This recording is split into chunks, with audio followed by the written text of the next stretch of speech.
Hey guys, what's up? Welcome back here to today's edition of Advanced Bass Fishing, and really appreciate you guys coming by to watch the video today. I always appreciate that. Guys, I got to tell you, out of the 3 YouTube channels I have, probably my favorite YouTube videos to do are these advanced bass fishing videos, because I've been just like sitting in my chair, kicking back, and just having a talk with you guys about bass fishing. Just like I say, if you were hanging out with me in my tackle room, we'd just be talking fishing. That's sort of what I'm doing here in the advanced bass fishing classes, and I really enjoy it because I just think the information that we pass on regarding the more subtle aspects of fishing are the things that are really, really going to help you a lot. So you notice a lot of the content we have in advanced bass fishing, it's not necessarily about the best lure to use and best color, although we do cover that some. It's more about the little bit deeper dive into it, like we're going to talk about today, which is the correlation between water clarity and water temperature in today's video. Also, guys, before we get started, just if you guys like what's going on here at Advanced Bass Fishing and you want to support the channel, a couple really good ways to do that. Just please hit that subscribe button. That's a really good way to support the channel. It's free and easy. And if you guys need to purchase some tackle, if you guys would be kind enough to use and bookmark my tackle warehouse link that I put in the description of every video, channel gets a small percentage of anything you buy. If you buy a pack of worms, channel gets a little percentage of a commission. It's a good way to support the channel if you just need to buy some tackle anyway. So link in the description, and really appreciate that. Okay, if you guys have followed me, a lot of you guys that follow Advanced Bass Fishing, you guys have been with me on my other channels too, and you hear me talk all the time about water clarity and water temperature. I'm always referring to it because those are the 2 most important elements in fishing, in my opinion. You could put me on a plane and you could fly me anywhere in the United States to some place I've never been before, and all I want to know is you tell me what the water clarity and what the water temperature is, and that's going to give me a huge indication of the techniques that are going to work and how I need to fish. And sorry if it's a little windy or a little noisy, guys. The wind's blowing like 35 out there and the leaves are falling like crazy. But those 2 variables, the water clarity and the water temperature, it's going to dictate my approach. It's going to dictate my colors. It's going to dictate my presentations. It's going to dictate the area of the lake that I'm fishing. So when you're talking about water clarity and water temperature, you have got to always use those together. It's like you can't really assimilate or put together a game plan with just one of those things, because if you've got 45-degree water temperature and you've got 6 foot of water visibility, it's going to be completely different than if you've got 80-degree water temperature and 6 foot of visibility. It's so critical to have sort of a baseline, what to begin with as far as those particular water clarities and everything. So without this seminar getting to be an hour, 2 hours long, I sort of want to give you guys some foundational yet advanced elements as far as what you need to look for on this.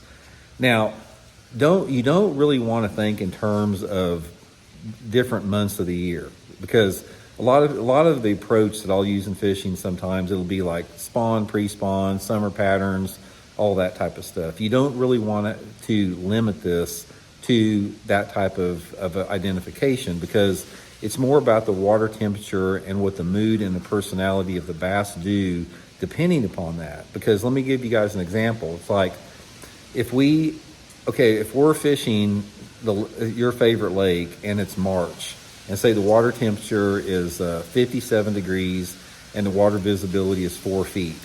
Now, there's going to be certain techniques that work in March when the water's 57 degrees and you got 4 foot of visibility.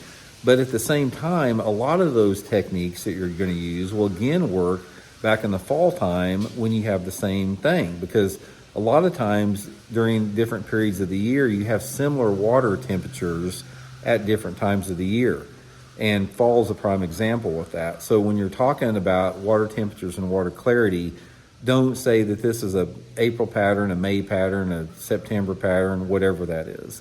It's more about understanding the mood and the personality and how a bass reacts to certain lures with those 2 variables combined. So let's start on one end of the extreme, and then we'll sort of move over, and I'll sort of give you guys sort of a foundational approach. So Let's start out with off-colored water, dirty water. Now, you've got what I consider, you got dirty water, you've got off-colored water, you got average clarity, you got clear water, and you got super clear water. And to some extent, those are going to vary a little bit with your sunlight condition and the amount of light penetration you have. Because you can have water visibility of 6 feet, and depending upon the light penetration that you have and the wind, that's going to dictate a completely different set of techniques. So it's not just as simple as one thing. But let's start out on the off-colored side, or start out on the dirty water side. Now, I consider dirty water anything under 12 inches of visibility. When you're talking about how bass use and how bass react to dirty water conditions, water temperature is super, super critical in terms of if this is going to work and the techniques that you're going to use. Most of the time, if you've got water temperatures under 50 degrees and you have water visibilities of under 12 inches, it's going to be very difficult to catch fish. Those two combinations are the two biggest negatives that you're going to have in fishing, is colder water and dirty water. That's just the reality of the situation. But as the water visibility or the water temperature increases, your odds of catching fish are going up. So most of the time when I'm talking about fishing dirty water, I want to have that water temperature ideally at least 55 degrees. If you've got 10 or 12 inches of water visibility and the water is 55 degrees, it's going to start activating fish to bite, pretty decently, depending upon the day that you're out there. And when you're fishing in those type of conditions, your baits that really displace a lot of water and have some noise to them are going to be a lot more productive. Your big spinner baits, your chatter baits, different type of jigs, that type of stuff is going to be really, productive thing to use once that water temperature hits 55. And as that water temperature gradually starts to get warmer and warmer, that particular water visibility, sort of that 10 to 12 inch of visibility, is going to get better and better and better. And the lure categories that you fish are going to be diversified a little bit. So say, for example, if you're fishing in dirty water and the water temperature is 55 degrees, you may be limited to like a big spinner bait or a jig or maybe a big crankbait, shallow running crankbait to catch the fish. But if you're fishing dirty water and the water temperature is 80 degrees in the summertime, you might be able to catch them pitching a little small tube or a little finesse worm or a little trick worm in something like that, or even a small crankbait, because those fish will get more active with that warmer water, even though the water temperature is, the water visibility is dirty. Now, as that water temperature goes from dirty to stained, you notice a marked difference as far as the correlation between the water temperature and the water clarity. I consider stained water to be water visibility from about a foot to probably, maybe 2 foot, 1 to 2 feet, maybe 1 to 2.5 foot, in that zone. A lot of lakes fall into this category. There's a lot of lakes across the country that have sort of that 1 to 2.5 foot of visibility. And as you get greater visibility, that's going to mean your water temperatures are going to be able to be cooler, and your fishing is still going to maintain a decent quality. So if back in a situation like that, if your water visibility is a foot to 2.5 foot, you might be able to catch fish a little bit cooler, like down into 50 degrees is going to be sort of your baseline there. And it's the same type of a situation. It's like the cooler the water, the more limited your lure selection is going to be. The warmer the water, expands a little bit more. For example, if you've got 2.5 foot of water visibility and your water temperatures 48, 50 degrees, something like that, that's going to open up possibility of a jerkbait. It's going to open up a possibility of maybe a wiggle work crankbait. It's going to open up a possibility again of a jig. And as that water temperature gets warmer, on the flip side of it, 80 degree water visibility, a foot, 2.5 foot, that opens you up to a wide range of things. Instead of just having 2 or 3 things that you're going to catch fish on, you might catch fish on a Texas rig worm, a shaky head, a topwater lure. There might be a lot of different stuff, again, based upon water clarity, water temperature, and light intensity. So that's another factor that you got to throw in there too, is light intensity, because it's hard to make the exact correct decision just purely on water temperature and water clarity unless you have the factor of the light intensity, which changes day to day. So that means your techniques and your colors are going to change day to day. Now, as the water gets what I consider, average to clean, that would be sort of that 3 to 3.5 foot zone would be sort of average water clarity. Same deal with that. You're going to notice a little bit more diversity of techniques to work when it's cooler and cooler. Same within the summertime. And eventually, once you get into the clear water is going to open up a lot more techniques on every range of the spectrum. Because once you have clear water, even if that water temperature is cold, there's a lot of different ways to catch them. You may have 45-degree water temperature and you got 5 or 6 foot of visibility, and you might catch them on a spoon, you might catch them on a jerkbait, you might catch them on a crankbait, you might catch them on a jig, you might catch them on an Alabama rig. There's a lot of different techniques to catch them, but as the water gets warmer, there tends to be fewer ways to catch them. So say, for example, you've got clear water in the middle of the summertime.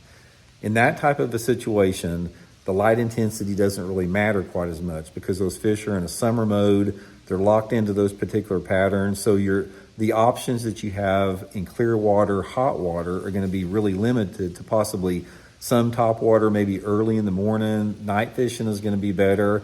But for the most part, fish are going to be hanging around the shade, and they're going to be in deeper water, or they're going to be in heavy cover, which really limits your lure choices a little bit.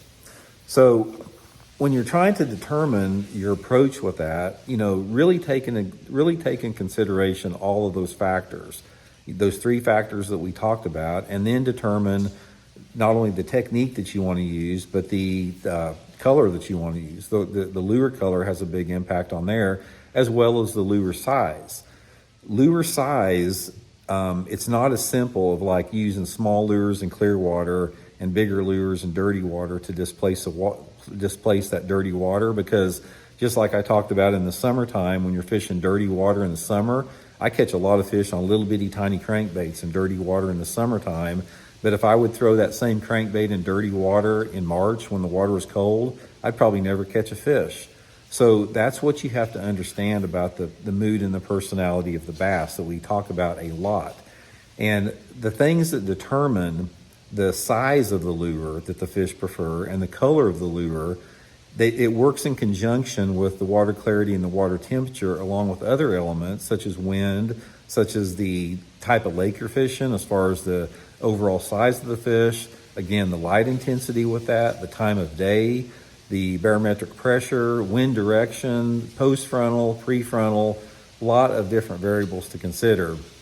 So if it sounds like it's a lot, it is a lot. That's why bass fishing is a difficult sport, but you've got to have somewhere to begin with, is the thing. And that's what I always try to tell everybody that I fish with, is don't get intimidated, because bass fishing is a matter of, it's just it's simple as just a process of elimination. You're going through different type of areas to fish, different type of approaches and techniques and retrieve, different colors, different lure profiles, and eventually you're going to hit on something. But the point of all the videos that I do, I try to give you guys a foundation to start on, where you go to the lake and you're not just completely lost and you don't know what to try. So just that little baseline, what I gave you there as far as correlating water temperatures and water clarity, it'll give you a starting point, and then you can modify that on your own from there. So it's never ending. I'm telling you, it's like this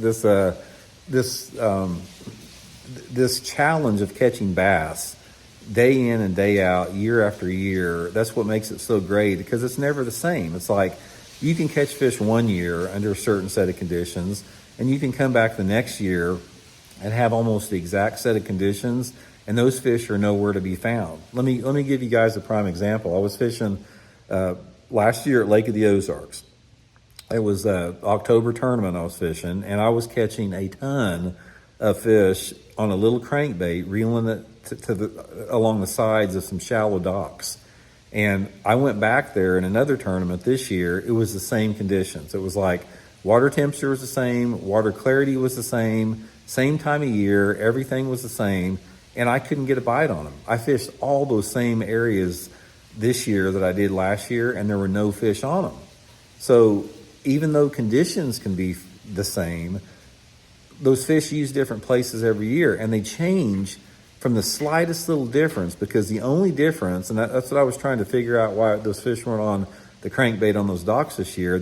After I looked at every single possible scenario about why those fish weren't there, the only thing that was different is the water level was about a foot higher this year than it was last year.